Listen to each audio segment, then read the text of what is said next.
ओम शांति। आज गणेश चतुर्थी की सभी को बहुत बहुत हार्दिक शुभकामनाएं। मुबारक हो, बधाइयां। आज सारे भारत भर में गणेश उत्सव बड़े धूमधाम से हर्षोल्लास के साथ मनाया जाता है। हर गली को सजाया जाता है, हर घर के अंदर सजावट होती है और मंगल मूर्ति की प्रतिमा स्थापित करते हैं।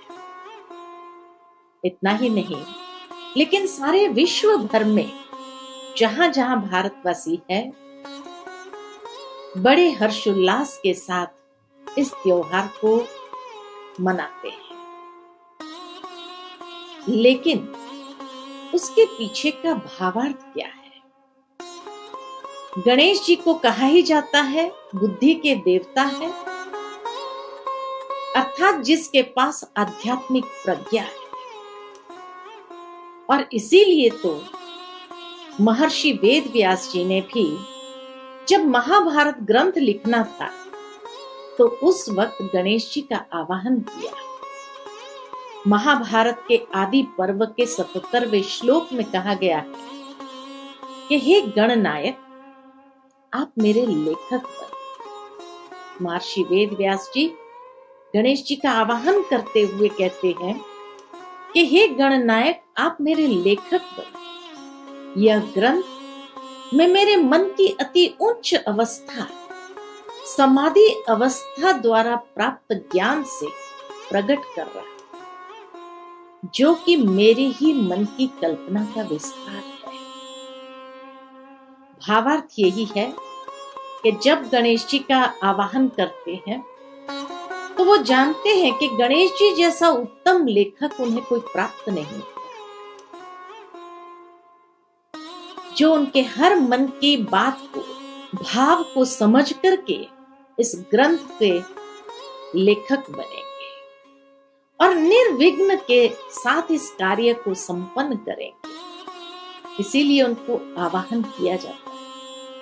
और बहुत स्पष्ट शब्द में महर्षि वेद व्यास जी कहते हैं कि समाधि अवस्था में मुझे ये ज्ञान प्राप्त हुआ है, लेकिन उसको जो प्रेजेंट कर रहा हूं, उसको जो प्रकट कर रहा हूं, वो मेरी ही मन की कल्पनाओं के द्वारा उसको रखने का प्रयास करता हूं। भावार्थ यही कि आज जैसे किसी छोटे से बच्चे को हमें कोई ज्ञान वर्धक बात सिखानी हो या कुछ मॉरल सिखाना हो जीवन के लिए, मान लो कि किसी बच्चे को हमें यही सिखाना है कि बेटा जीवन में झूठ नहीं बोलना चाहिए, हमेशा सत्यता का आग्रह रखना चाहिए। ज्ञान यही है। लेकिन अगर मैं सीधा उपदेश दूं तो हो सकता है बच्चे की समझ में ना आए, लेकिन अपने मन की कल्पनाओं के विस्तार से अगर एक कहानी का निर्माण करती हूं जिसमें एक सत्यता का पात्र हो, एक झूठ का पात्र हो, और फिर उस कहानी के माध्यम से उस बच्चे को इस मॉरल को समझाने का प्रयत्न करूं कि सत्य के सामने कितने भी विघ्न आते हैं, परंतु वो कभी हारता नहीं। सत्य की नाव हिलेगी डोलेगी लेकिन डूब नहीं सकती है, और झूठ की कभी विजय हो ही नहीं सकती। झूठ दिखने में सरल होता है, सहज होता है, सत्य में बहुत सारे विघ्न नजर आते हैं, लेकिन आखिर विजय सत्य की ही होती है। झूठ की कभी विजय नहीं हो सकती। तो जो ज्ञान है उस ज्ञान को रखने के लिए एक मन की कल्पनाओं के विस्तार से कहानी का निर्माण किया। ठीक यही बात महर्षि वेद व्यास जी भी गणेश जी के आवाहन करते हुए कहना चाहते हैं कि हे गणनायक, ये ग्रंथ मैंने समाधि अवस्था में जो ज्ञान प्राप्त किया है उससे मैं प्रकट कर रहा हूं, लेकिन ये प्रकट कर रहा हूं अपनी मन की कल्पनाओं के विस्तार से। और इसीलिए उन्होंने एक महाकाव्य रचा और उसको लिखने के लिए सर्वसमर्थ गणेश जी को ही समझा। गणेश जी ने एक शर्त रखी इस महाकाव्य लिखने के समय। उन्होंने कहा कि जहां आप रुके मैं उठ करके चला जाऊं, इसलिए आपको निरंतर लिखवाना होगा। कहा जाता है कि महर्षि वेदव्यास जी ने इस शर्त को मान्य रख लिया, लेकिन उन्होंने भी एक शर्त रखी कि ये समाधि अवस्था से प्राप्त हुआ ज्ञान है और इसलिए मेरी हर बात को आप समझ करके लिखेंगे, बिना समझ कर नहीं लिखेंगे। गणेश जी ने भी उस शर्त को मान्य रख लिया और कहा जाता है कि गणेश जी जब लिखने बैठे तो प्रथम श्लोक गीता का जब आया कि धृतराष्ट्र संजय से पूछते हैं कि हे संजय,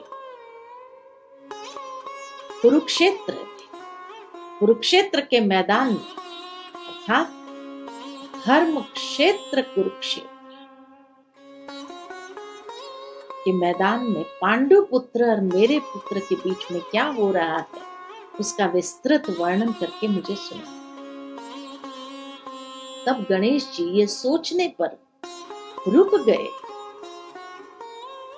कि सीधा कहते थे कुरुक्षेत्र में क्या हो रहा है, कुरुक्षेत्र को ये विशेषण क्यों जोड़ा गया, इसको धर्म क्षेत्र क्यों कहा गया। और फिर आज से 5000 साल पूर्व जहां एक परिवार की वसुदेव कुटुंबकम की भावना होती थी, वहां उस समय धृतराष्ट्र कहते हैं कि पांडु पुत्र और मेरे पुत्र के बीच में क्या हो रहा है, एक ही परिवार के सदस्य, उसके बाद भी मेरा और पांडु पुत्र अर्थात मेरे और तेरे की भावना कहां से आई। कहा जाता है इस बात को समझने के लिए, सोचने के लिए गणेश जी भी मजबूर हो गए, रुकना पड़ा और रुक करके उस बात को समझ करके कि कलयुग के अंतिम समय में घर घर के अंदर एक ही परिवार के अंदर ये भावना पनपने लगेगी, जहां तेरे और मेरे का भाव होगा, जहां धर्म और कर्म दोनों को अलग अलग स्थान दिया जाएगा, दोनों को एक साथ समावेश नहीं किया जाएगा कि हर कर्म के अंदर श्रेष्ठ धारणाएं हो या हर श्रेष्ठ धारणा के अंदर श्रेष्ठ कर्म समाया हुआ हो। तो जहां धर्म क्षेत्र कुरुक्षेत्र, कर्म क्षेत्र व्यक्ति का अलग हो जाएगा, धर्म क्षेत्र व्यक्ति का अलग हो जाएगा और तेरे मेरे की भावना में आने के कारण ही अनेक प्रकार के संघर्ष उत्पन्न होंगे। इस बात को जब उन्होंने समझा कि यही तो हर विघ्नों की जड़ है, हर विघ्न का कारण है, और तब उन्होंने बहुत बखूबी से श्रीमद् भगवत गीता को सुना भी, समझा भी और लिखा भी।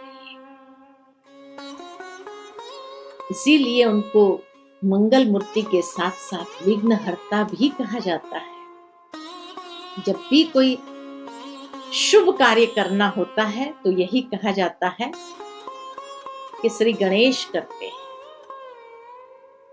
अब शुभ कार्य के लिए श्री गणेश क्यों कहा जाता है? इसीलिए कहा जाता है क्योंकि हर कोई इंसान यही चाहना रखते हैं कि ये शुभ कार्य करते समय कोई भी विघ्न नहीं आना चाहिए और निर्विघ्न ये कार्य संपन्न होना चाहिए। इसीलिए श्री गणेश जी का आवाहन करते हुए, गणेश जी को याद करते हुए उस शुभ कार्य को आरंभ करते हैं। लेकिन सोचने की बात तो ये है कि श्री गणेश करते हैं और वहां पर स्वास्तिका निकालते हैं। गणेश जी का और स्वास्तिका का भी क्या संबंध है? स्वास्तिका को कहा जाता है सुअस्ति। संस्कृत के सुअस्ति शब्द से ये प्रकट हुआ है। सु यानी शुभ, अस्ति यानी जो है, जो सदा ही शुभ है। अर्थात कोई भी कार्य करते हुए जब हम अपनी मनसा को श्रेष्ठ रखते हैं, विचारों को श्रेष्ठ रखते हैं, हम अपनी मनोवृत्ति को सकारात्मक रखते हैं, तो जहां सकारात्मक मनोवृत्ति और श्रेष्ठ विचारों के साथ, शुभ विचारों के साथ कोई भी कार्य आरंभ करेंगे तो वह निर्विघ्न ही रहेगा।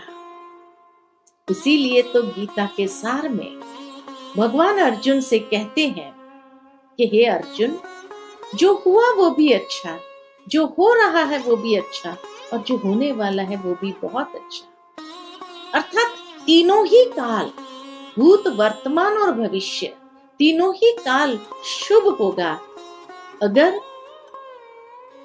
मन के अंदर श्रेष्ठ विचार होंगे और सकारात्मक मनोवृत्ति के साथ उस कार्य को करेंगे, तो तीनों ही काल, आरंभ, मध्य और अंत सदा शुभ रहेंगे। और इसीलिए पंडित लोग जब स्वास्तिका निकालते हैं तो स्वास्तिका के ऊपर एक कलश रखा जाता है और कलश के ऊपर श्रीफल रख देते हैं या नारियल रख देते हैं। भावार्थ यही है कि जब हम कोई भी शुभ कार्य करें तो आध्यात्मिक प्रज्ञा के साथ आरंभ करें। आध्यात्मिक ज्ञान को बुद्धि रूपी कलश में, कलश माना ये बुद्धि रूपी कलश, इसलिए कलश का शेप जो होता है हमारे मस्तिष्क का शेप जैसा है। अर्थात कि जैसे गणेश जी का सर बड़ा दिखाते हैं, भावार्थ यही कि आध्यात्मिक प्रज्ञा के साथ कोई भी शुभ कार्य को आरंभ करो। जब आध्यात्मिक ज्ञान हमारी बुद्धि रूपी कलश में होगा और हम श्रेष्ठ कर्म करेंगे तो उसका फल कैसे होगा? बहुत शुभ और श्रेष्ठ होगा। इसीलिए श्रीफल ऊपर में रखा, अर्थात उसका परिणाम शुभ फल के रूप में ही हमें प्राप्त होगा लाइफ में। तो श्री गणेश के साथ ये जो विधि जुड़ी हुई है, श्री गणेश, स्वास्तिका, कलश और श्रीफल, उसके पीछे यही भावार्थ है जिससे हमारा हर कार्य निर्विघ्न संपन्न होगा और हम सदा निर्विघ्न रहेंगे ही। ये आशीर्वाद हमें परमात्मा की ओर से या श्री गणेश जी की ओर से सदा प्राप्त रहेगा ही रहेगा। प्रेरणा यही मिलती है कि हमें सदा शुभ भावना के साथ, श्रेष्ठ विचारों के साथ, सकारात्मक मनोवृत्ति के साथ शुभ कर्म करना होगा, तो सदा ही हर फल हमें शुभ और श्रेष्ठ मिलेगा।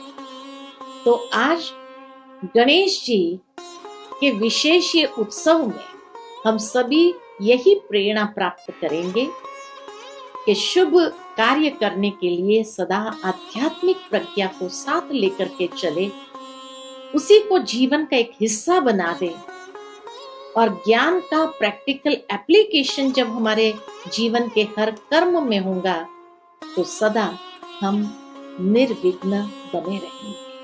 और यही आशीर्वाद के साथ, यही शुभ भावना, शुभ कामना के साथ आज पुनः गणेश जी की चतुर्थी के सबको बहुत बहुत मुबारक हो, मुबारक हो, मुबारक हो। ओम शांति।